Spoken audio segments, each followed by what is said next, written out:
2024 లేదా 25లో డిగ్రీ లేదా బీటెక్ చదివారా? సాఫ్ట్‌వేర్ జాబ్ కోసం ఎదురు చూస్తున్నారా? అయితే కోడ్ జ్ఞాన్ 100 డేస్ కోర్సులో చేరండి, జాబ్ సాధించండి. నమస్కారం అనిల్ సింగ్ గారు. నమస్తే శిరీష.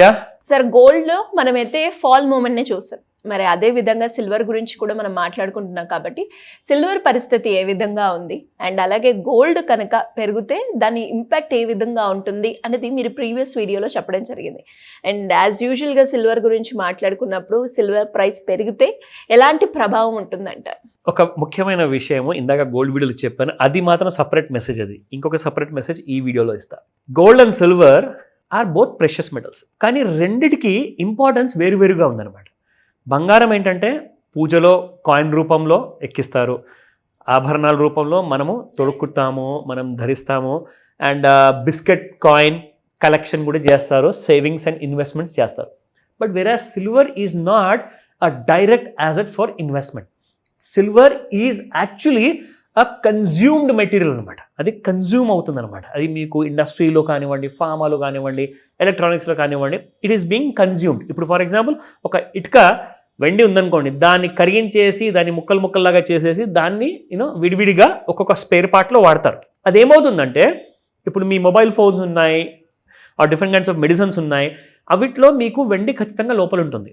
అయితే ఒక మొబైల్ ఫోన్ పాడైపోతే మనం ఏం చేస్తాం? దాన్ని డైరెక్ట్గా తీసి మనము క్రాష్ చేసి ఒక రీసైకిల్ బిన్లో వేసేస్తాము, so that it can be recycled again అని చెప్పేసి. సో ఎలాగైతే ఈ పార్ట్స్ అన్నింటిలో నుంచి వెండి దొరుకుతూ ఉంటుందో దాన్ని మళ్ళీ కూడా కరిగించేసి ఇంకొక షేప్ ఇచ్చేసి ఒక ఇటుక రూపంలో తీసుకొచ్చి మళ్ళీ దాన్ని మార్కెట్లో సేల్ కోసం పెడతారనమాట. సో సిల్వర్ విషయానికి వచ్చినప్పుడు మీకు ఏదైతే ఆ కైండ్ ఆఫ్ కన్జంప్షన్ జరుగుతుందో ఆ కన్జంప్షన్ మీకు గోల్డ్లో ఉండదు. రెండో విషయం, సిల్వర్ ఒకవేళ స్ట్రాంగ్గా ఉండిందనుకోండి, గోల్డ్ మాత్రం నెగిటివ్గా ఉందనుకోండి, ఎకానమీకి పాజిటివ్. ఎందుకు? మరి గోల్డ్ కూడా పెరిగితే ఎకానమీకి పాజిటివ్గా ఉండాలి కదా. ఎకానమీకి ఎలా నెగిటివ్ అవుతుంది? ఎందుకంటే గోల్డ్ ప్రతిసారి ఏం చేస్తుందంటే ఎకానమీలో నెగిటివ్ న్యూస్ వచ్చినప్పుడు జనాలు ఏం చేస్తారంటే భయపడేసి రియల్ ఎస్టేట్ పెరగదు, ఎందుకంటే బిజినెస్ పెరగట్లా, ఫ్యాక్టరీస్ కొత్తగా స్టార్ట్ అవ్వట్లేదు, ఆఫీస్లో జీతాలు పెరగట్లేదు, జనాలకు జాబులు ఎక్కువ రావట్లేదు, అన్ఎంప్లాయ్మెంట్ పెరుగుతుంది. ఇదంతా నెగిటివ్ సిద్ధాంతం అనమాట. సో నెగిటివిటీని ఎప్పుడైతే మనం చూస్తామో డబ్బులున్న వాళ్ళు ఏం చేస్తారు? నా దగ్గర క్యాష్ ఉంది, నేను ఆల్రెడీ రియల్ ఎస్టేట్లో కానీ బిజినెస్లో కానీ పెట్టుబడి ఆల్రెడీ పెట్టేశాను, అదే అండర్ పర్ఫామ్ చేస్తుంది, నాకు రిటర్న్స్ ఇవ్వట్లేదు, నేను ఇప్పుడు ఉన్న డబ్బు కాస్త ఇంకా ఇలాగే పెట్టుకుని ఉన్నాను అనుకోండి, నా కరెన్సీ విలువ పడిపోతుంది. ఎందుకంటే రూపాయి విలువ డే బై డే ఇప్పుడు తగ్గుతుంది, because dollar value is going higher, around 87-50 rupees something మధ్యలో ఉందన్నమాట. సో 87-88 వరకు డాలర్ పెరిగిపోయిందంటే రూపాయి కరెన్సీ విలువ తగ్గిపోతుంది. సో నేనేం చేయాలి? ఇన్ఫ్లేషన్ని బీట్ చేయాలి. డాలర్ కరెన్సీలో చూసుకుంటే నాకు నా పెరుగుదల అనేది నాకు లాభం జరగాలి. అప్పుడు నేను ఏం చేస్తానంటే నా దగ్గర క్యాష్ ఉన్నది తీసుకెళ్ళి బంగారంలో పెట్టేస్తా. సో బంగారంలో పెడితే ఏమవుతుంది? ఖచ్చితంగా మీకు ఇన్ఫ్లేషన్ పెరగాలి, బిజినెస్ అంతా పడిపోతుంది కాబట్టి బంగారం పెరుగుతూనే ఉంటుంది. సో మీ పెట్టుబడి కూడా మీకు రిటర్న్స్ ఇస్తూ ఉంటుంది అనమాట. సో అది బంగారం నెగిటివ్ ఫర్ ఎకానమీ. కానీ ఫ్యాక్టరీస్లో ఉద్యోగాలు కొత్తగా వస్తున్నాయి, చాలామంది మంచిగా జాబులు చేసుకుంటున్నారు, ప్రొడక్షన్ పెరిగింది అంటే సిల్వర్ మీకు పెరుగుతుంది, ఎందుకంటే డిమాండ్ పెరుగుతుంది కాబట్టి బిజినెస్లో. సో ఇప్పటిదాకైతే చూసుకుంటే సిల్వర్ అవుట్ పర్ఫామ్ చేస్తుంది, గోల్డ్ మాత్రం అండర్ పర్ఫామ్ చేస్తుంది. కాబట్టి ఇండికేషన్ ఏంటంటే కాస్తంత ఎకానమీలో పాజిటివిటీ ఉంది. కానీ ఒకవేళ సిల్వర్ బాగా పడిపోయేసేసి దాని తర్వాత బంగారమే ఎక్కువగా పెరుగుతుందంటే అప్పుడు మొత్తానికి నెగిటివ్ అనమాట, కంప్లీట్గా జీరో. బిజినెస్ నడవట్లేదు కాబట్టి సిల్వర్ని ఎక్కువ మంది కొనట్లేదు, సో కాబట్టి సిల్వర్ పడిపోతుంది డిమాండ్ లెక్క. కానీ ప్రస్తుతానికి మాత్రం for the past 3 to 6 months మనం చూస్తున్నాము, సిల్వర్ మాత్రం అవుట్ పర్ఫామ్ చేస్తుంది బంగారాన్ని.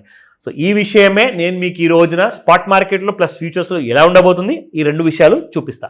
దాదాపు నిన్న మనకు 127 రూపాయలు పర్ గ్రామ్ ఉన్న సిల్వర్ ఇవాళ 125 రూపాయలు ఉంది, -2 rupees. This is not a good news. ఎందుకంటే సిల్వర్ ఎంత పడ్డా కానీ ఎవరు కూడా వెళ్ళి గ్రాముల్లో కేజీల్లో రోజు కొనుక్కుంటూ కూర్చోరు, అది మాత్రం ఇండస్ట్రీలో ఉంటుంది. సో కాబట్టి దానికి అర్థం ఏంటంటే ప్రొడక్టివిటీ పడిపోతుంది. ప్రొడక్టివిటీ పడిపోతేనే కదా డిమాండ్ అనేది తగ్గుతుంది. సో డిమాండ్ తగ్గితే ఏమవుతుంది? సిల్వర్ ప్రైస్ కూడా ఫాల్ అవుతుంది. సో ఇది నెగిటివ్ ఎకానమీకి. సో మీరు అందరూ అర్థం చేసుకోండి, ఇక్కడ నుంచి బంగారానికి డిమాండ్ అనేది పెరిగిందనుకోండి, ఒకవేళ అవుట్ పర్ఫామ్ చేసింది అనుకోండి వెన్ కంపేర్ టు సిల్వర్, డెఫినెట్గా ఇది మీకు నెగిటివ్ న్యూస్. అంటే ఇన్ఫ్లేషన్ పెరుగుతుంది, మీ పిల్లల ఫీజులు పెరుగుతాయి, ఎడ్యుకేషన్, హైయర్ ఎడ్యుకేషన్ మీ రిటైర్మెంట్ ప్లానింగ్, మీ పెట్టుబడులు, ఇవన్నిటికీ it's the right time to go head అనమాట. అదర్వైజ్ మీరే పెద్ద సఫరర్ అవుతారు.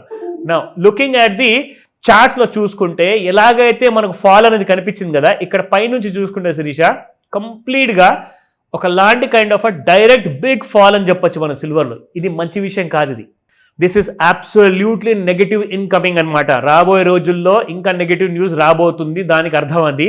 నా ఇవాళ చూసుకుంటే ప్రస్తుతానికి 243 రూపాయలు పెరిగింది సిల్వర్ ఎంసెక్స్ మార్కెట్లో, 113,539 రూపాయలు. అండ్ మనము లెవెల్స్ చూసుకుంటే ఇక్కడ 114,285 రూపాయలు అండ్ రెసిస్టెన్స్ 1, 115,019 రూపాయలు రెసిస్టెన్స్ 2, అండ్ నంబర్ 3 చూసుకుంటే 116,000 రూపాయల దగ్గరలో ఉంది.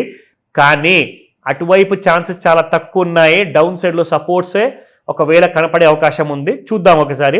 112,562 రూపాయలు, 111,573 రూపాయలు ఉంటే, అండ్ సపోర్ట్ 3లో 110,839 రూపాయలు. సో ఈ రేంజెస్లో ఎటువైపు సిల్వర్ మూవ్మెంట్ ఉంటుంది అంటే ఎగ్జాక్ట్లీ చెప్పుకోవాలి అంటే కాస్తంత నెగిటివ్ ఉండే అవకాశం ఉంది.